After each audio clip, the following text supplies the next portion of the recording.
ആയുർവേദ നാട്ടിൽ നിന്നാണ് ഞാൻ വരുന്നത്. മാഡം സ്പീക്കർ, ദൈവത്തിൻ്റെ സ്വന്തം നാടാണ് കേരളം. ആയുർവേദത്തിൻ്റെ സ്വന്തം നാടാണ് കേരളം.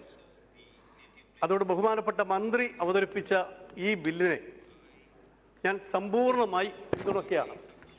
മാഡം, ആയുഷ്യാനി അനായുഷ്യാനി ച ദ്രവ്യ ഗുണ കർമാണി ദായതി, ഇത് ആയുർവേദ എന്ന് ആചാര്യൻ ചരകൻ രേഖപ്പെടുത്തിയ കാര്യമാണ്. ആയുസ് എന്നാൽ ജനനം മുതൽ മരണം വരെയുള്ള ജീവിതമാണ്. ചുരുക്കത്തിൽ ആയുസ് എന്നാൽ ജീവിതം. ആയുസ്സിനെ കുറിച്ചുള്ള ജ്ഞാനമാണ് ആയുർവേദം എന്ന് പറയാം. മെച്ചപ്പെട്ട ജീവിതത്തിന് വേണ്ട സാഹചര്യം ഒരുക്കുകയാണ് ആയുർവേദം എന്ന് പറയുന്നു.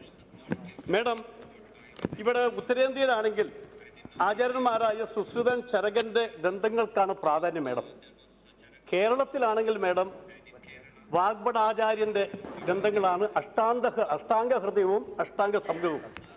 മാഡം, ഞാൻ പറയുന്നത് മറ്റൊന്നുമല്ല. ബഹുമാനപ്പെട്ട പ്രധാനമന്ത്രി കോഴിക്കോട് ഒരു പരിപാടിയിൽ പങ്കെടുക്കാൻ പരിചയമുണ്ടായി. അത് ഇന്റർനാഷണൽ ആയുർവേദ ഫെസ്റ്റിൽ പങ്കെടുക്കാൻ വന്നാണ്. അന്ന് പ്രധാനമന്ത്രി പ്രഖ്യാപിച്ചു കേരളത്തിന് കൂടുതൽ പാക്കേജ് നൽകുമെന്ന് പറഞ്ഞു. ഇതുവരെ ഒന്നും നടന്നില്ല. മാഡം, എൻ്റെ റിക്വസ്റ്റ് മറ്റൊന്നുമല്ല. മാഡം, കേരളം ആയുർവേദത്തിൻ്റെ സ്വന്തം നാടായതുകൊണ്ട് ദേശീയ ആയുർവേദ ഇൻസ്റ്റിറ്റ്യൂട്ട് കോഴിക്കോട് സ്ഥാപിക്കണം എന്നാണ് വേണ്ട അഭ്യർത്ഥന. അതോടൊപ്പം തന്നെ മാഡം വളരെ പ്രധാനപ്പെട്ട കാര്യം, മാഡം, ഇവിടെ വ്യാജമായ മരുന്നുകൾ ഉത്പാദിപ്പിക്കപ്പെടുന്നു. മാഡം, കാരണം റോ മെറ്റീരിയൽ കിട്ടാനില്ല. മാഡം, എനിക്ക് ബഹുമാനപ്പെട്ട മന്ത്രിയോട് അഭ്യർത്ഥിക്കാനുള്ളത് ഫോറസ്റ്റ് ഡിപ്പാർട്ട്മെന്റും അതുപോലെ തന്നെ അഗ്രികൾച്ചർ ഡിപ്പാർട്ട്മെന്റും എഡ്യൂക്കേഷൻ ഡിപ്പാർട്ട്മെന്റും കൂടി വ്യാപകമായി ഈ ഔഷധ സസ്യങ്ങൾ വെച്ചുപിടിപ്പിക്കാനുള്ള പദ്ധതിക്ക് രൂപം നൽകണം എന്ന് പ്രത്യേകം അഭ്യർത്ഥിക്കുന്ന ഒന്ന്. മറ്റൊന്ന് മാഡം, കേരളത്തിലെ ഇന്ത്യയിലെ പ്രശസ്തമായ ആയുർവേദ കോളേജാണ് കോട്ടക്കൽ ആയുർവേദ കോളേജ്.